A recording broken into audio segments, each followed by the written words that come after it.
Nganjuk, Jawa Timur, nekat bekerja menjadi tukang pecah batu. Pun kami mengharapkan Kepres PNS tanpa tes untuk guru-guru karena kami layak. Nasib para guru honorer asal Kabupaten Nganjuk, Jawa Timur hingga saat ini belum juga ada titik terang. Pasalnya, meskipun putusan pengadilan yang sudah berkekuatan hukum tetap atau BHT, yaitu putusan peninjauan kembali atau PK Mahkamah Agung Republik Indonesia, para guru honorer Nganjuk bahkan telah mengajukan permohonan pelaksanaan eksekusi terhadap putusan yang sudah berkekuatan hukum tetap tersebut kepada PT UN Jakarta pada tanggal 13 September tahun 2021 lalu. Sejumlah anggota DPR RI pun yang coba dihubungi via pesan WhatsApp oleh tim untuk membuat janji temu dalam menanggapi masalah itu belum memberikan jawaban apapun.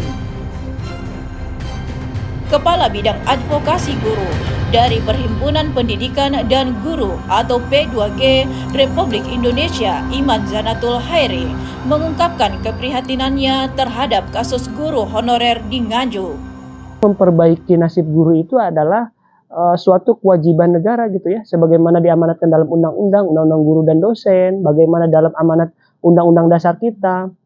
Kalau ini tidak terus dipenuhi, maka kita akan suatu saat nanti ketika kita akan mengalami bonus demografi, kami khawatir bahwa kualitas pendidikan kita tidak mampu bersaing secara global. Resep dari pemerintah adalah bahwa guru-guru honorer ini supaya nanti ikut lagi dalam seleksi P3K. Tetapi dalam seleksi P3K, Pak Nadiem mengatakan ini harus tetap diseleksi. Nah, ini yang sangat tidak masuk akal menurut kami dan sangat tidak realistis. Persoalannya kemudian kebutuhan guru kita ini sangat tinggi. Kalau tidak ada guru honorer, saya yakin ini akan tumbang dunia pendidikan kita. Penyelenggaraan pendidikan kita ini tidak akan berjalan dengan semestinya. Artinya keberadaan mereka saja itu sudah untung, gitu. Dan ini yang sangat tidak dihargai. Makanya kemudian kami ingin merubah paradigma guru honorer yang seringkali disebut sebagai menuntut, sebetulnya mereka tuh menagih hutang. Karena selama ini mereka bekerja dibayar dengan tidak sesuai apa ya, pekerjaan apa di Indonesia coba. Makanya kemudian dihitung dari biaya makan saja selama mereka jadi guru, itu tidak memenuhi. Sehingga kemudian para guru honorer ini sering kita lihat mereka ini nombok ataupun pekerjaannya ini punya pekerjaan lain yang mana bukan karena mereka ingin memperkaya diri, tetapi justru mereka menambal biaya ketika mereka menjadi guru. Jadi sebetulnya para guru inilah yang memberikan subsidi kepada negara. Dalam sejarah, ketika tahun 1929 Amerika Serikat mengalami krisis, negara dengan segera mensubsidi guru dan memperbesar ruang lingkup pekerjaan guru serta dokter yang ternyata sangat berpengaruh terhadap peningkatan perekonomian. Ketika Amerika Serikat menghadapi krisis ekonomi, saya guru sejarah ya, jadi referensinya adalah sejarah. Tahun 1929 ketika krisis Malais, mereka segera mensubsidi, mereka segera memperbesar ruang lingkup pekerjaan guru dan juga dokter. Dan ternyata itu berpengaruh terhadap peningkatan perekonomian mereka, penyembuhan gitu ya, penyembuhan perekonomian. Nah, karena pemerintah, kita masih ingat beberapa bulan yang lalu baru mengadakan G20 atau G20. Di dalam G20 itu ada banyak grup-grup kerja ya, working group, salah satunya adalah education, pendidikan. Di antara resep dari pemerintah mengatakan kita harus melaksanakan pemulihan pendidikan. Bagaimana kemudian kita bisa melaksanakan pemulihan kalau para pengajarnya, gurunya yang menjadi tonggak gitu ya, penentu gitu ya, atau kita boleh menyebut sebagai kurikulum berjalan, bagaimana pendidikan bisa maju kalau nasib mereka tidak terpenuhi. Iman pun berpesan agar negara bisa melihat kembali secara ekonomi bahwa peningkatan kesejahteraan guru sangat berkolerasi maju tidaknya sebuah negara. Jadi kami kira harus segera mulai hari ini. Kalau punya komitmen, Pak Jokowi mumpung lagi tahun-tahun terakhir segera.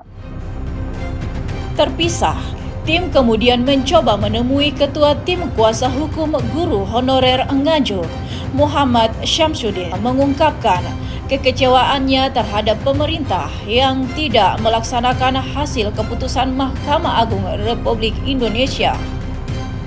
Ia mengatakan bahwa tuntutan para guru honorer seharusnya wajib dilaksanakan tanpa syarat karena semuanya telah melalui proses administrasi.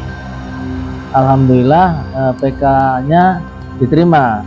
Ya, PK yang diajukan di PT UN Jakarta nomor 31 ya. PK garing FP garing TUN garing tahun 2020.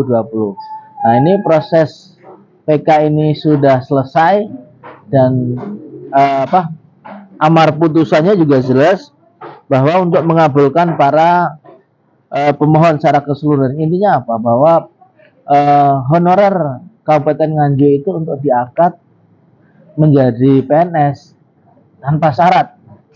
Karena apa? Sudah melalui proses-proses administratif. Nah, mungkin dalam waktu dekat ini karena memang kita sudah mensurati Kemenpan namun tidak ada tanggapan dan mungkin kita lakukan upaya terakhir yaitu adalah permohonan eksekusi atas putusan PK tersebut.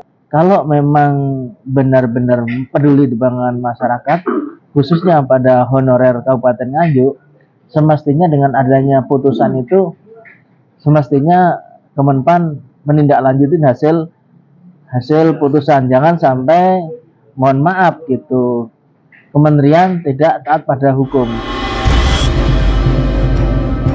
Menurut Syamsuddin, pemerintah Kabupaten Nganjuk dalam hal ini Bupati telah melaksanakan semua tahapan, sehingga Badan Kepegawaian Negara menerbitkan nama-nama para guru honorer yang akan diangkat menjadi pegawai negeri sipil.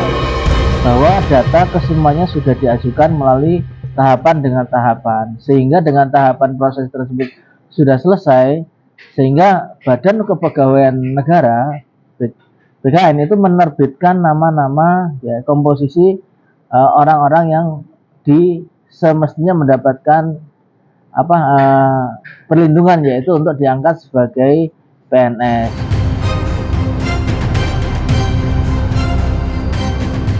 Ia pun meminta agar kementerian terkait untuk menghormati hukum dan melaksanakan putusan pengadilan dan melihat secara jelas dengan kacamata hukum.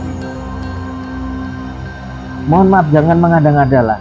Tahapan dari proses awal, seleksi data, kesemuanya sudah memenuhi. Bahkan di proses pengadilan, kementerian tidak melaksanakan putusan pengadilan, ini adalah membuat presiden buruk. Yang mana semestinya sebagai instansi pemerintah, yang mana adalah kaki dari presiden, semestinya tunduk untuk menjalankan putusan tersebut. Jika tidak dilaksanakan, maka negara berarti melakukan bunuh diri politik, bunuh diri ekonomi, dan juga membunuh diri masa depan generasi yang nanti akan menjadi harapan bangsa. Kalau tidak hari ini pemerintah segera memperbaiki nasib guru, kami kira ke depan kita akan menghadapi katastrofi ya. Semacam kiamat, semacam bencana ya, bencana sumber daya manusia kita, dan ini sangat buruk sekali. Mohon Pak Menteri, Pak Anas, tolong hormati hukum, jalankan putusan pengadilan.